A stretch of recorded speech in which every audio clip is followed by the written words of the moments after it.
My name is Anna. I am 48 years old. I want to tell you a story. It is not easy, but it is important. This story is about love, pain, and forgiveness. When I was young, I met a man. His name was David. We met at a small coffee shop. I was reading a book. He came to me and asked, "Do you like that book?" I smiled and said, "Yes, it's my favorite." We started talking. We liked the same music. We both loved nature. We both wanted a big family. 1 week later, we met again. Then we started dating. We were happy. After 1 year, we got married. I wore a white dress. He held my hand. He said, "I will love you forever." I believed him. We moved into a small house. It was not big, but it was warm and full of love. David worked as a teacher. I worked at a flower shop. Every morning, he kissed me before work. Every evening, we watched the sunset from our porch. Later, we had 2 daughters, Lily and Mia. David said, "They are beautiful, just like you." He loved to read them stories at night. He helped them with homework. He called them his little stars. I was busy with the house. I cooked, cleaned, and cared for the girls. But I was happy. I felt safe. I felt loved. David didn't bring me flowers every day. He didn't write me poems. But he said, "Wear your jacket. It's cold outside." He said, "Take a rest. I'll wash the dishes." That was his love. When the girls were older, I went back to work full-time. David also changed jobs. He started working at a big company in the city. He came home late. He was always tired. I asked, "Are you okay?" He said, "I'm just busy." "Don't worry." But something felt different. He didn't smile much. He didn't talk to me like before. He started locking his phone. He stopped calling me during the day. I felt something was wrong. One evening, he said, "I need to go on a work trip." I said, "Okay. Be safe." But my heart felt heavy. He was gone for 3 days. When he came back, he didn't hug me. He didn't ask about the girls. He just said, "I'm tired. I need to sleep." One afternoon, my friend Sarah came to the flower shop. She looked nervous. She said, "Anna, I saw David with another woman." I said, "No. That can't be true," she said. "They were holding hands." "I'm sorry." My hands were shaking. My heart was cold. I closed the shop early. I went home and waited. That night I asked David, "Do you have someone else?" He looked down. He didn't speak. I said, "Please tell me the truth." He said, "Yes. I'm sorry." I asked, "Are you leaving me?" He said, "Yes. I love her." I didn't cry in front of him. He packed his bag. He left. The door closed. My world broke. After David left, everything changed. I couldn't sleep. I couldn't eat. I felt empty. I sat in the kitchen for hours. The house felt big and quiet. Every corner had a memory. The girls came home from school. I told them the truth. Mia cried. Lily asked, "Why did Dad do this?" I didn't know the answer. I said, "He is still your father. Respect him. But he hurt me." The nights were the hardest. The bed was cold. The silence was loud. One day, my friend Sarah came again. She said, "Anna, let's go out." I said, "No, I don't want to." She said, "You need fresh air. Please." We went to a children's hospital. Sarah was a volunteer there. She said, "Come and meet someone." She introduced me to a little girl named Elena. Elena had no hair. She was very sick. But she smiled and said, "Do you want to see my drawing?" It was a picture of a sun and two people holding hands. I said, "It's beautiful." Elena said, "That's me and my mom. We go to the park in my dreams." I felt tears in my eyes. I asked, "Do you go outside?" She said, "Not now, but maybe one day." Sarah said, "These mothers sleep here. They don't go home." I looked at them. They looked tired, but they smiled too. That night, I couldn't stop thinking about Elena. The next day, I went back to the hospital. I brought flowers. I brought cookies. The children smiled. I started going every week. I read stories. I painted with the kids. I found sponsors to help pay for medicine. I talked to mothers. I listened to them. Slowly, I began to smile again. I wasn't just someone who was left. I was someone who gave hope. Helping the children helped me. My daughters saw me change. Lily said, "Mom, you are strong." Mia hugged me. We started cooking together, walking and laughing again. Time passed. 10 years went by. My daughters grew up. They moved out, got jobs, started their own lives. I still worked at the flower shop. I still visited the hospital. I still helped the children. One day, it was Mother's Day. I made tea. I waited for my daughters to visit. Then someone knocked on the door. I opened it and saw David. He looked older. His hair was gray. His face looked tired. He said, "Hi, Anna. Can we talk?" I didn't know what to say. He said, "I'm sorry. I made a mistake. Can I come in?" I stepped back. I said, "This is your old house. You can come in."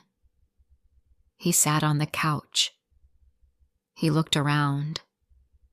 He said, "It feels the same, but I feel different." I stayed quiet. He said, "She left me, the woman I left you for. She lied to me. Her child was not mine." I looked at him.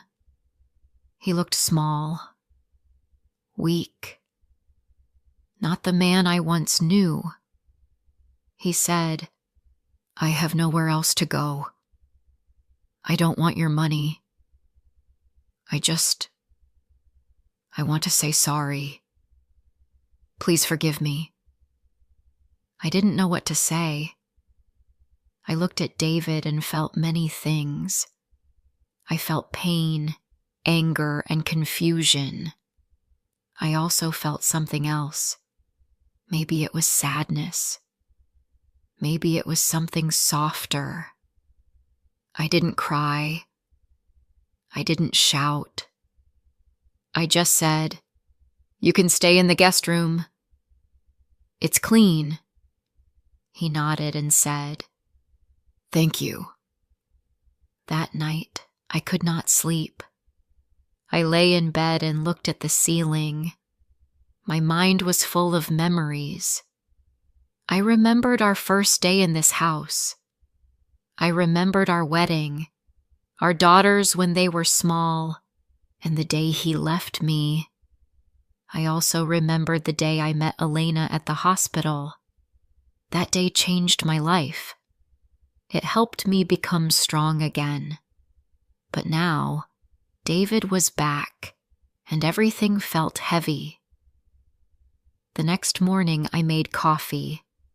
David came into the kitchen. He looked unsure. He said, "Good morning." I only nodded. I put a cup of coffee in front of him. He smiled a little. He said, "Thank you." We sat in silence. After breakfast, he went outside. He looked at the garden. The fence was broken. I saw him pick up some tools and start fixing it. I watched from the window. He looked slower than before, older, but he worked with care. I didn't say anything. I just watched. In the evening, I made dinner. It was simple: rice, vegetables, and chicken. I put the plates on the table. David sat down. He said, "The food smells good, Anna." I didn't answer. We ate quietly. Then he said, "I missed your cooking. No one cooks like you." I looked at him. I said, "You made your choice, David." He looked down. He said, "I know. I'm sorry." After dinner, he stood up to help me wash the dishes. I said, "No, I can do it." He nodded and went to the guest room. That night, my daughters came to visit.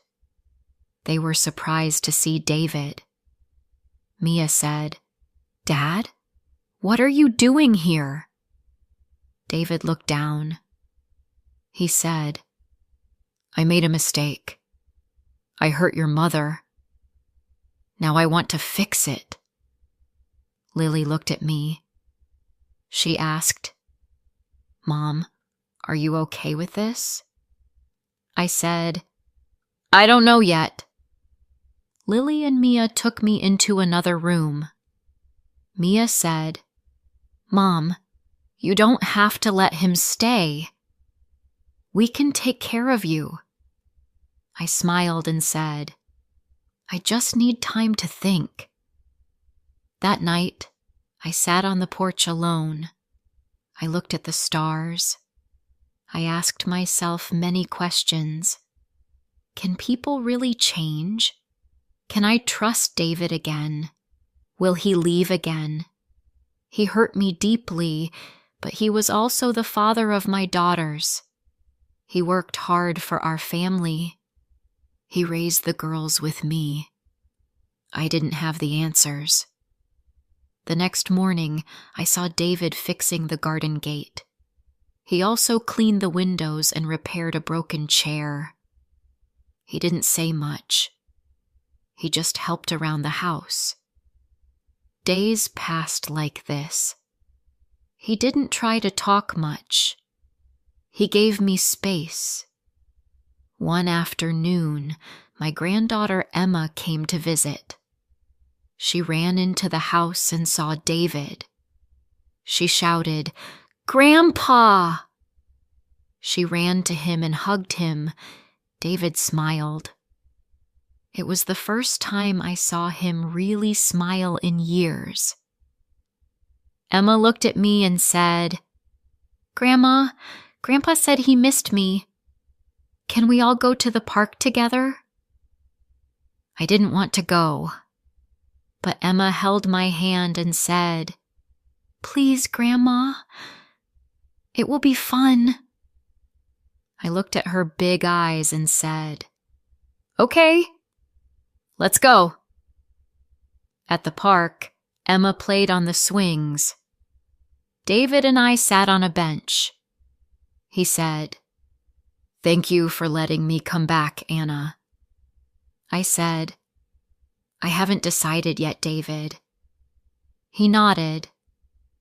"I understand," he said. "Take your time. I will wait." More days passed. David stayed in the guest room. He fixed things in the house. He helped in the garden. He cleaned the garage. He didn't ask for anything. One morning, my friend Sarah came to visit. She saw David and raised her eyebrows. After he left the room, she asked, "Are you okay with him here?" I said, "I don't know. I feel angry, but I also feel sorry for him." Sarah said, "You don't have to forgive him right away, but maybe this is a chance to heal. For both of you." That night, I thought about her words. Maybe she was right. Maybe healing takes two people. The next morning, I made breakfast. I called David to the table. He looked surprised. He sat down. He looked nervous. I said, "I don't know if I can forgive you, but I want to try." David's eyes filled with tears. He said, "Thank you, Anna. I will do everything to make it right."